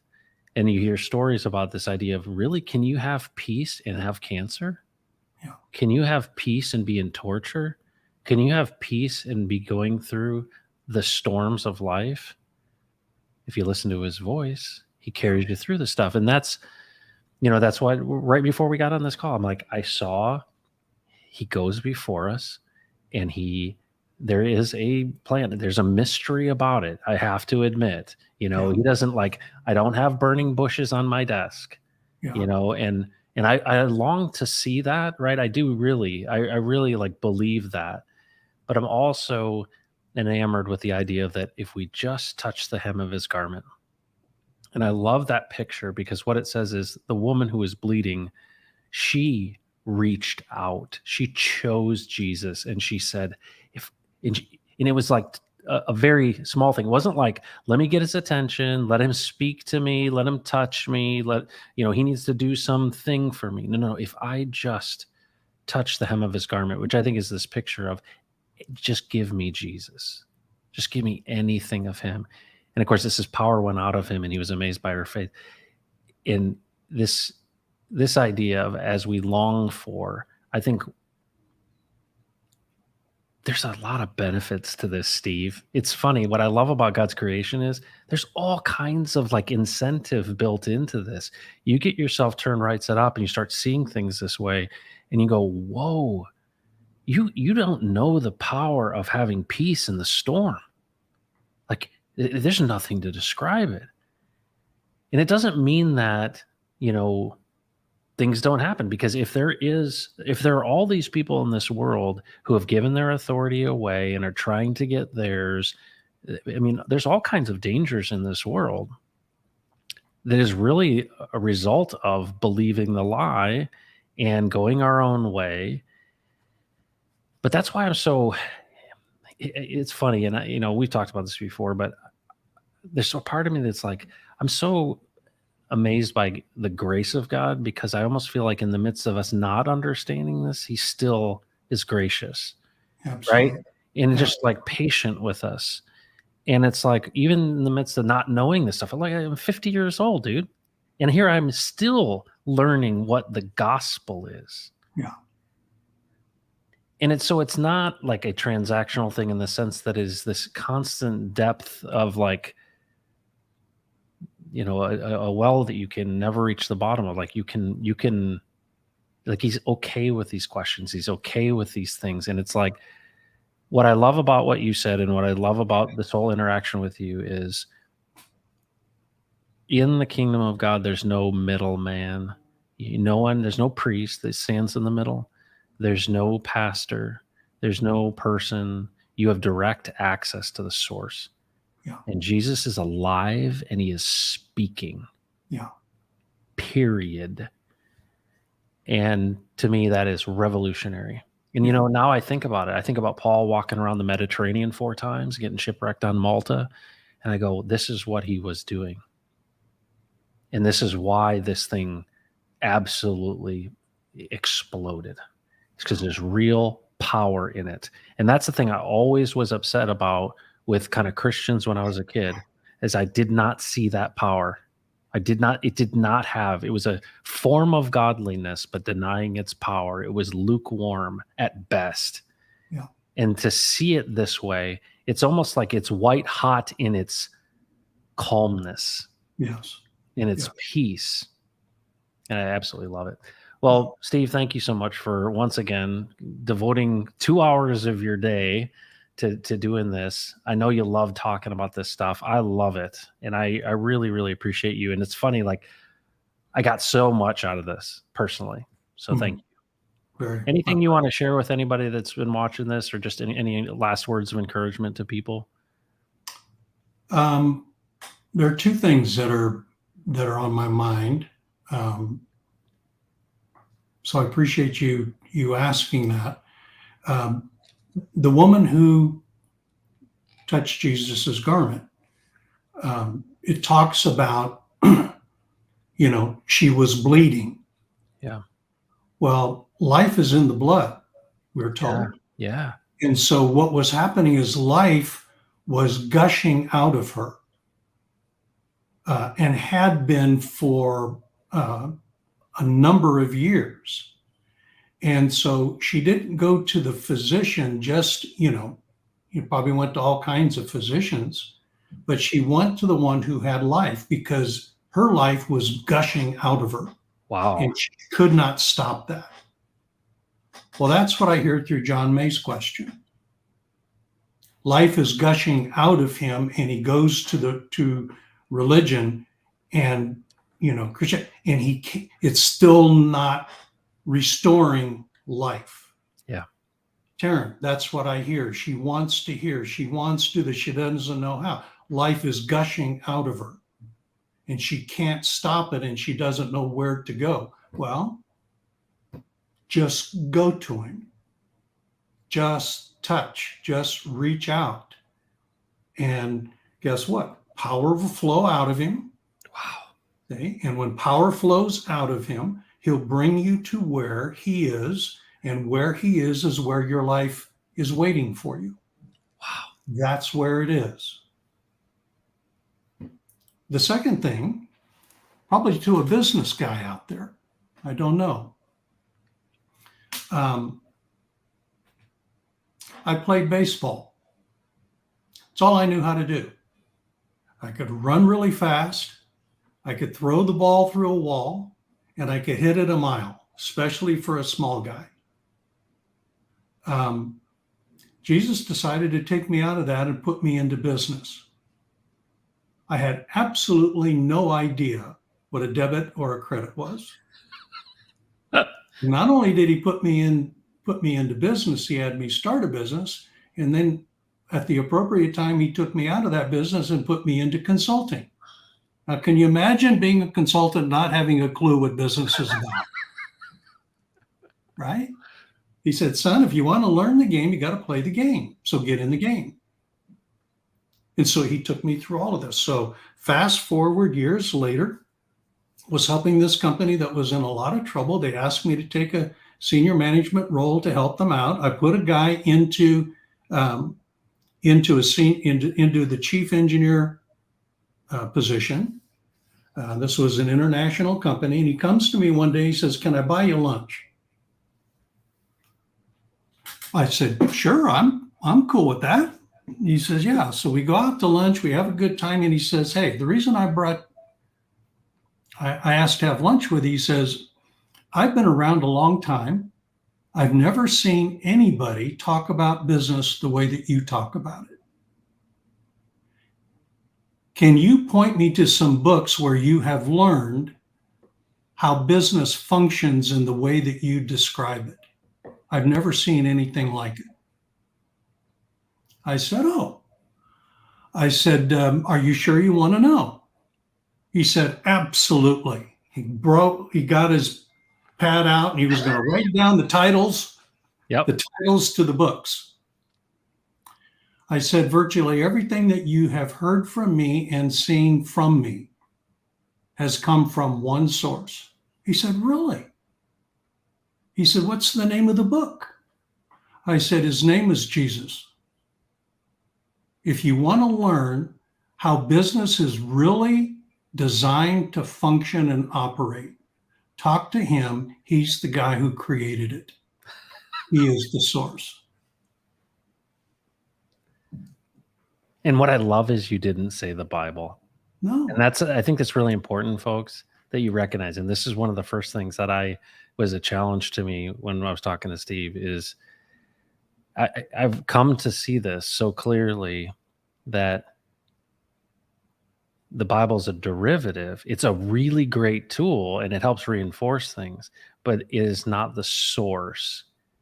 And I think that that's so important because it's a book. And if you think about the printing press and all that stuff, it's words on a page. However, God uses it a lot for me, for you, all those things.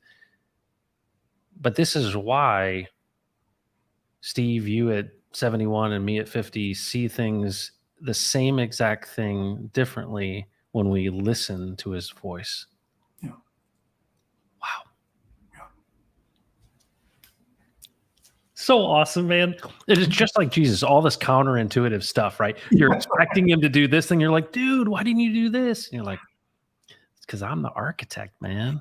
I created all this stuff. Like, hang with me and you want to see strategy. You want to see amazing stuff, man.